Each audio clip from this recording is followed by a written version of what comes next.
Magandang hapon nga po pala sa inyong lahat. So ngayon, nagbabalik po ulit tayo sa panibago nating topic. So ngayon po, ang di-discuss natin ay ang SSS solar loan. So alam naman natin na napakataas na ng kuryente ngayon. So ito yung isa sa advantage. Ito ang kagandahan kasi nagkaroon na si SSS na solar loan. So sa ngayon, hindi pa talaga to effective pero nagbigay siya ng mga karagdagang requirements sa mga procedure. So, isa-isahin natin kung ano-ano mga yun. So, nang sa gayon, makapag-ready tayo kapag naging effective na yung ating SSS salary loan. So, isa-isahin natin. So, unang-una, so sa mga di nakakaalam, ano ba nga ba yung solar program ni SSS? Ito yung programa kung saan makakatulong to sa pagpapakabit ng solar panel sa mga tahanan natin. Layunin din ito mapababa ang gastos ng kuryente at hikayatin ang paggamit ng mga renewable energy. So, yun.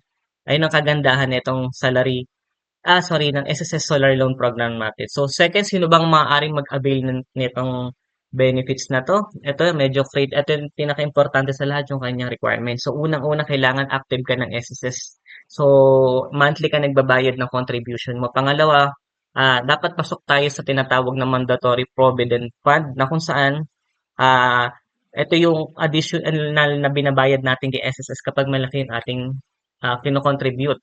So, ang isang example nito kapag ang ating sahod ay lumagpas ng 21 pataas, so automatically meron na tayong mandatory provident fund. So, sa mga nagtatrabaho po diyan, mga employed, so make sure po na yung ating contribution is 21,000 and above, yun po yung mga pasok sa paano po na 'to na programa ni SSS sa solar load. So, kung hindi man gano'n kataas ang contribution, ito yung pagkakataon na lakihan pa natin yung ating contribution. So, sa yung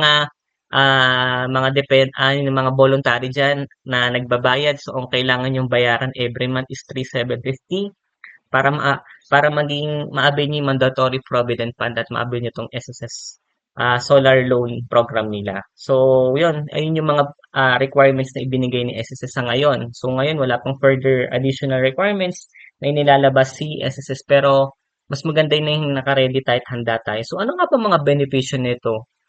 Saka ano, gaano ba katagal natin babayaran? So, babayaran natin 'to within 7 years. So, kung mapapansin niyo napakahaba ng terms kasi kung maglo-loan tayo ng salary inaabot lang 'to ng 3 years. So, pagdating naman sa solar sobrang haba ng ibinibigay sa ating palubog nung umaabot siya ng 7 years. So, 'yun yung kagandahan mas magaan yung ating pagbabayad ng ating loans. So, napakalaking bagay nito.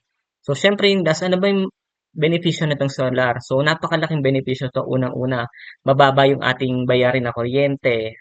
Pangalawa, environment friendly. So, kapag gumamit tayo ng solar, hindi natin nasisira yung environment. So, yun yung mga kagandahan nitong SSS solar loan natin na 'to. So, hoping na itong ano ko na 'to, discussion ko na 'to is makatulong po sa inyo, makapag-ready po tayo sa upcoming na releasing ng SSS Solar Loan Program. So, yun lamang po. Kung may mga karagdagan pa po kayong comment or tanong, pwede po kayong mag-comment sa baba. Yun lang po. Salamat.